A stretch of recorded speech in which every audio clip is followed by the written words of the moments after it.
Ang sabi puro scam lang ang mga Bitcoin, crypto at trading na yan, hindi kaya yaman dyan, pero bakit ang dami pa ring gumagawa nito hanggang ngayon? So lahat sila na scam. Because of this, I studied hard and did my own research for 5 years. Nag-trade ako ng crypto, stocks and also forex and gold. And yes, proven na kung marunong kang mag-trade ay kikita ka talaga dito. Hindi siya ganun kadali aralin pero kayang-kaya mo basta matyaga ka lang.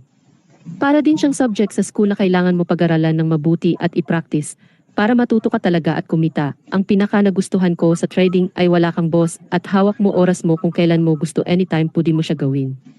Kahit nasa bahay ka lang basta may internet connection magagawa mo siya at pwede mo pa isabay sa iba mo pang work kung full-time employed ka.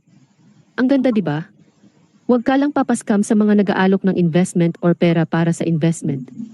Importanteng malaman mo ang mga tamang proseso ng pag-direct trading ng sarili mong account. Ang isang scammer ay hindi ka tuturuan na mag-trade kundi alukin ka nilang mag-invest ng malaking pera na hindi mo hawak ang account mo. Para iwas scam ay ikaw na mismo ang mag-aral at mag-trade ng sarili mong pera. Kung hirap ka naman pwede kang magpaturo one-on-one sa mga expert na traders.